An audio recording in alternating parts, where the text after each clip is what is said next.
కీర్తి శిష్యులు పొంతగుట్ట సుబ్రహ్మణ్యం ఐఏఎస్ 16వ వర్ధంతి నెల్లూరు నగరంలోని అంబేద్కర్ భవన్లో ఎస్సీ ఎస్టీ జేఏసీ ఆధ్వర్యంలో మంగళవారం ఘనంగా నిర్వహించారు. ఈ వర్ధంతి సభకు సుబ్రహ్మణ్యం అభిమానులు, ఎస్సీ ఎస్టీ కుల సంఘాల నాయకులు, పద్యనాటక పరిషత్ కళాకారులు, సీమాంధ్ర ఎంఆర్పీఎస్ నాయకులు పాల్గొని ఆయన సేవలను కొనియాడారు. ఈ సందర్భంగా ఎస్సీ ఎస్టీ జేఏసీ చైర్మన్ మరియు సుబ్రహ్మణ్యం అన్న కుమారుడు జ్యోతి సోమశేఖర్ మాట్లాడుతూ, ఈ రోజు కీర్తిశేషులు పోతుగుంట సుబ్రహ్మణ్యం ఐఏఎస్ 16వ వర్ధంతిని ఘనంగా నిర్వహించామన్నారు.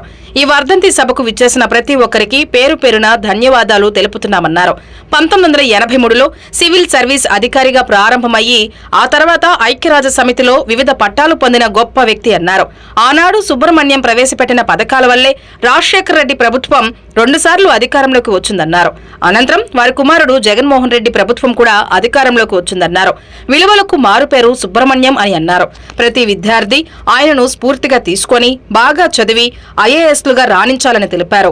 సుబ్రహ్మణ్యం వర్ధంతిని ప్రతి సంవత్సరం జరుపుతామన్నారు. ఈ కార్యక్రమంలో వీసీకే పార్టీ జిల్లా అధ్యక్షులు ఎంబేటి జయరాజు, బహుజన ఎలక్ట్రిసిటీ నాయకులు కె విక్టర్, పద్యనాటక కళా పరిషత్ కళాకారుల సంఘ నాయకులు పిన్ను గంగాధర్ రెడ్డి, వాదనల వెంకటరమణ, శ్రేయాభిలాషులు, సీమాంధ్ర ఎంఆర్పీఎస్ అధ్యక్షులు పందిటి సుబ్బయ్య, మన ఎంఆర్పీఎస్ నాయకులు పల్లాల శ్రీనివాసులు తదితరులు పాల్గొన్నారు.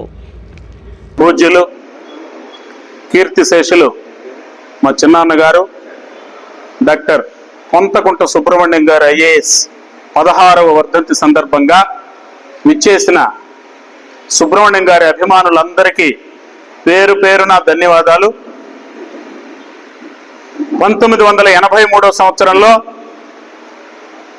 సివిల్ సర్వీస్ అధికారిగా సెలెక్ట్ అయి వివిధ హోదాల్లో పనిచేసి ఐక్యరాజ్య సమితిలో కూడా అధికారిగా గుర్తింపు తెచ్చుకుని పావర్టీ అలివియేషన్ ప్రోగ్రాం పేదరిక నిర్మూలన మీద 193 దేశాలకు డైరెక్టర్ జనరల్ గా పనిచేసినటువంటి దళితుల ముద్దుబిడ్డ కీర్తిశేషులు డాక్టర్ పి సుబ్రహ్మణ్యం గారు ఐఏఎస్. వారు పెట్టినటువంటి పథకాలు 2 సార్లు వైఎస్ఆర్ కాంగ్రెస్ పార్టీ ప్రభుత్వాన్ని అధికారంలోకి తీసుకొచ్చాయి. తదనంతరం రాజశేఖర రెడ్డి గారి తనయుణ్ణి కూడా అధికారంలోకి తీసుకొచ్చాయి. ఇంకొక ముఖ్యమైన విషయం చెప్పాలి మీకు. ప్రస్తుత ముఖ్యమంత్రి వర్యులు శ్రీ నారా చంద్రబాబు నాయుడు గారు ఎంఏ పూర్తయి ఎంఫిల్ జాయిన్ అయినప్పుడు వారికి సుబ్రహ్మణ్యం గారు ప్రొఫెసర్గా వ్యవహరించారనే విషయం మీలో చాలా మందికి తెలియదు. సుబ్రహ్మణ్యం గారు చంద్రబాబు నాయుడు గారి పేషీలోకి సీఎం ప్రిన్సిపల్ సెక్రటరీగా పిలిచినప్పుడు గురువర్యుల దగ్గరికి ఫైల్ తీసుకెళ్లడం ఇష్టం లేక సతీష్ చంద్ర గారిని ప్రపోజ్ చేసి ముఖ్యమంత్రి కార్యదర్శిగా పంపినటువంటి వదాన్యుడు.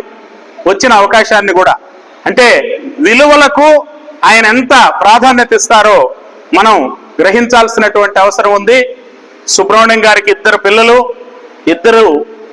ఇద్దరు బిడ్డలు, ఒక బిడ్డ డిప్యూటీ కలెక్టర్ గా జగన్మోహన్ రెడ్డి గారు ఇచ్చినటువంటి పోస్ట్ లో ప్రస్తుతం రామచంద్రాపురం ఆర్డీఓ నుండి ట్రాన్స్ఫర్ అయి ఇప్పుడు కర్నూలు జీజీహెచ్ అడ్మినిస్ట్రేటర్ గా ఉన్నారు. వారు మరెన్నో ఉన్నత పదవులు అలంకరించి చీఫ్ సెక్రటరీ రిటైర్డ్ అయ్యేటువంటి పరిస్థితిగా ఆమె తన కెరీర్ ని మలుచుకోవాలని వారి కుటుంబానికి ఆ వెంకటేశ్వర స్వామి వారి పాదపద్మముల సాక్షిగా ఎల్లప్పుడూ సుబ్రహ్మణ్యం గారు పేదల పట్ల ఆలోచించిన వ్యక్తిగా వారి కుటుంబానికి ఆయన ఆశీస్సులు అందించాలని ఈ కార్యక్రమాన్ని దిగ్విజయంగా నిర్వహించడంలో మాకెంతో సహాయపడినటువంటి అన్న బీసీకే పార్టీ జిల్లా అధ్యక్షులు శ్రీ జయరాజ్ గారు, అదేవిధంగా ఎలక్ట్రిసిటీ ఎంప్లాయీస్ యూనియన్ నాయకులు శ్రీ విక్టర్ గారు, అదేవిధంగా ఇక్కడికి విచ్చేసిన అందరూ, పద్యనాటక కళాకారుల సంక్షేమ సంఘం జిల్లా అధ్యక్షులు శ్రీ పిన్ను గంగాధర్ రెడ్డి గారు, వారికి వారి కుటుంబానికి ప్రత్యేకంగా కృతజ్ఞతలు తెలుపుతున్నాం. అనారోగ్యంతో కూడా నేను ఆహ్వానించిన వెంటనే విచ్చేసి ఈ కార్యక్రమాన్ని దిగ్విజయం అనరించారు. సుబ్రహ్మణ్యం గారి సంస్మరణ సభ రాబోయే సంవత్సరాల్లో ఇంకా ఘనంగా జరిపి వారి కుటుంబానికి ఎల్లప్పుడూ అండగా ఉంటామని, దళితుల సమస్యల పట్ల అవతలి వ్యక్తి ఎంత స్థాయి వ్యక్తి అయినా న్యాయం ఉన్నప్పుడు ఒప్పుకునే సమస్య లేదని సభాముఖంగా మీ అందరికీ విన్నవిస్తూ ఈ అవకాశాన్ని ఇచ్చినందుకు డాక్టర్ భీమారావు రామ్జీ అంబేద్కర్ గారి భవన్లో అంబేద్కర్ గారి సాక్షిగా సుబ్రహ్మణ్యం గారు లాంటి అధికారుల్ని ఆంధ్రప్రదేశ్ రాష్ట్రంలో దళిత బిడ్డలు అంబేద్కర్ గారు ఒక సూక్తి చెప్పారు, 1000 మంది గుమాస్తాలను తయారు చేసేదానికంటే ఒక ఐఏఎస్ అధికారిని తయారు చేయమని.